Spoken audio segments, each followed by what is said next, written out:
Bonjour peuple de Dieu, bienvenue dans notre tranche, dans notre atelier de formation, le savoir d'un chrétien.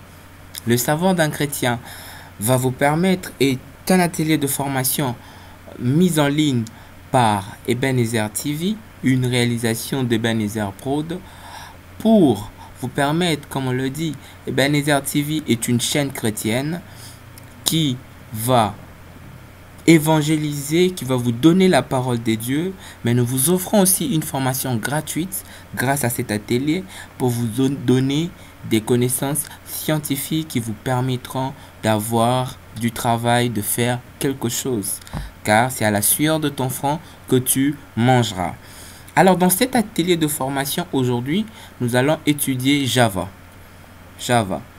Mais dans l'atelier de formation de le savoir d'un chrétien, les différents éléments ou les différents logiciels que nous allons étudier, nous avons Java, FL Studio, logique de programmation avec l'algorithme, Cinema 4D, Photoshop, Microsoft Word 2007, Excel, PowerPoint. N'hésitez pas de vous abonner à la chaîne Ebenezer TV pour avoir à être informé tout le temps de vidéos que nous allons mettre en ligne pour vous. Alors nous allons commencer aujourd'hui en ouvrant NetBeans, mais je l'ai ouvert pour vous pour éviter à ce qu'on prenne trop du temps en attendant à ce que ça s'ouvre. Et aujourd'hui nous allons voir comment nous allons créer un petit logiciel sous NetBeans. Mais nous allons partir du concept d'un logiciel console. Ok? Alors la première des choses, en ouvrant NetBeans, nous aurons cette interface. Je vais fermer ici. Ne vous inquiétez pas, on n'a pas encore commencé.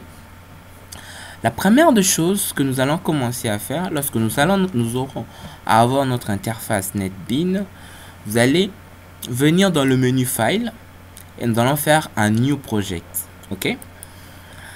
Alors, nous allons choisir dans catégorie le type Java et dans le projet, nous allons prendre le Java Application. Et puis, vous cliquez sur Next pour continuer. Ici, vous donnez le nom à votre projet. Moi, je vais nommer ça Ebenezer. Ok. Et vous assurez que le Use Dedicated Folder est coché. Si ce n'est pas coché, cochez-le. C'est très important. Je pourrai vous expliquer plus tard pourquoi on doit le cocher. Et le Create Main Class, pour l'instant, cochez-le. Et on va expliquer plus tard quelle est l'importance réelle de cocher et de ne pas le cocher. Et cliquez sur Finish pour terminer.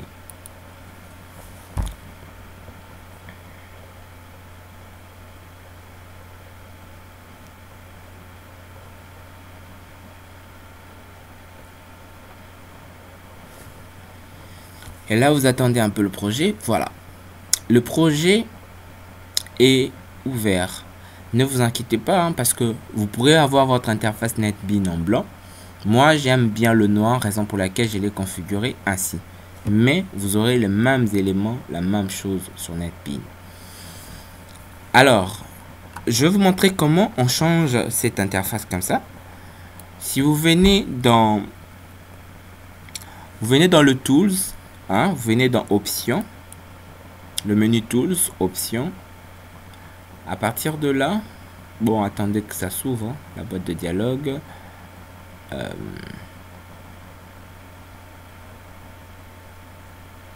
Bon, je suis en train de faire un peu plus d'exportation. Normalement, voilà. Alors ici, vous allez venir dans Fond et Color et vous allez choisir le profil ici. Par défaut, nous avons le profil NetBeans que certainement vous avez. Ok, si je valide OK, c'est ça le profil que vous avez, le blanc, mais je sais pas comment machin. Alors si vous voulez avoir mon profil, le noir, alors vous venez dans Tools, Options, Fond et couleur, vous venez dans Profil, vous choisissez le City Light. Ok, c'est le City Light que moi j'utilise. Voilà, nous avons là le City Light qui est le fond.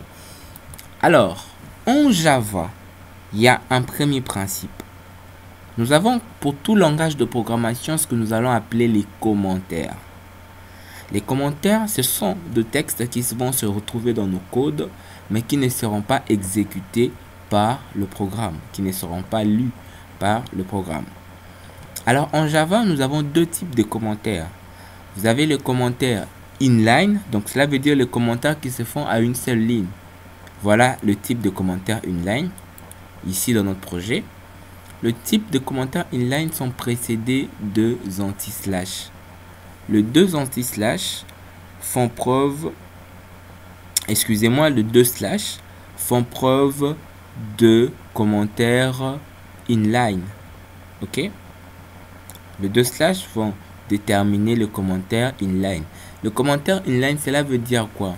Cela veut dire que lorsque je vais passer ici, ok, je suis là, j'amène le curseur. Lorsque je veux valider, si j'écris du texte ici, ce texte-là va présenter une erreur. Parce que seul le texte qui sera considéré comme une ligne sera le texte qui se retrouvera sur la même ligne que le 2 slash. Ok? C'est ce qu'on appelle les commentaires inline. Maintenant, le commentaire multiline, c'est ce que nous avons ici.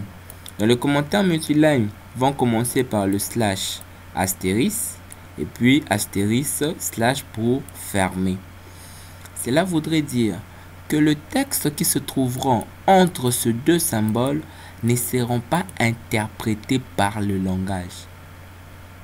Donc Java ne pourra pas lire ce texte-là. Donc ça ne sera pas présenté comme une erreur. Mais si on écrit un texte juste après, cela va poser une erreur parce que c'est après le slash en astérisque slash. Ok? Alors moi je ne tiens pas trop aux commentaires, donc on peut effacer nos commentaires. Je vais effacer ce commentaire-là. Je vais effacer ces commentaires. Je vais effacer ces commentaires et on peut effacer ça. Voilà. On va garder nos éléments ainsi. Alors, la première des choses que nous avons en Java, nous avons ce que nous appelons le package. Le package. Le package, c'est le lieu où nous allons importer des librairies externes. Nous allons le voir tout à l'heure.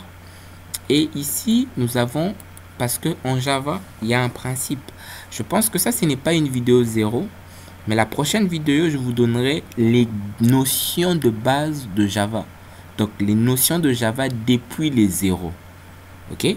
En expliquant tous les concepts.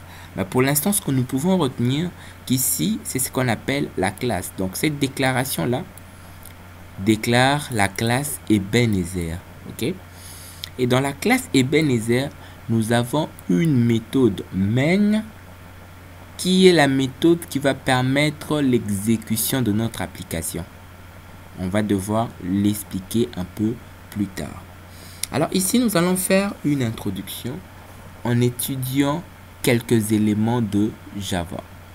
Donc, en premier point, je vais devoir utiliser simplement un logiciel qui va demander à l'utilisateur d'écrire son nom et l'utilisateur, après avoir écrit le nom, on aura le message de ce que l'utilisateur a écrit comme nom. Ok?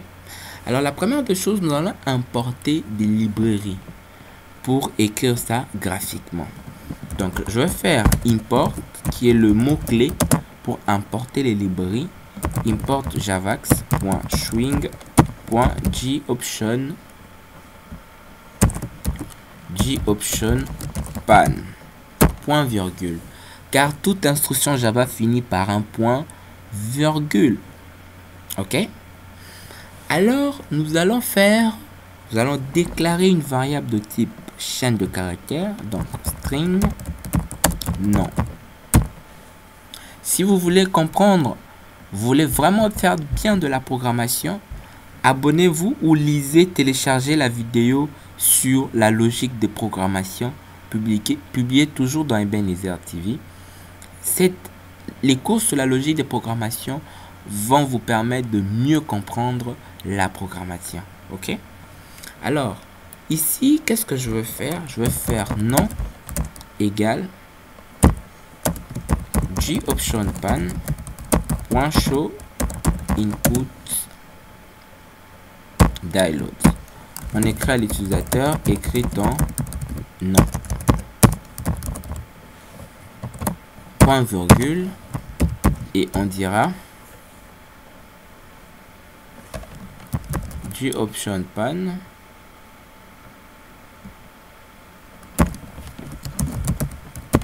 point show message nul. Ici on dit ton nom est plus non. Alors ici nous allons voir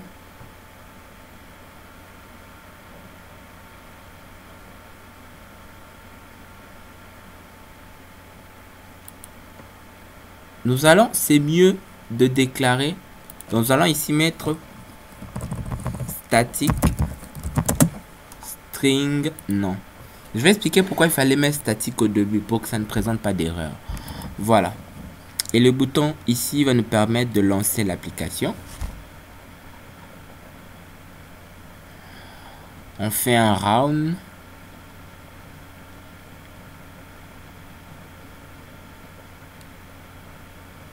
Écris ton nom. Ebenezer TV. Ok. Ton nom est Ebenezer TV. Voilà un peu un aperçu sur ce que vous pouvez faire en Java. Alors, abonnez-vous à la chaîne et suivez la prochaine vidéo pour apprendre Java depuis le zéro. Merci et prochainement.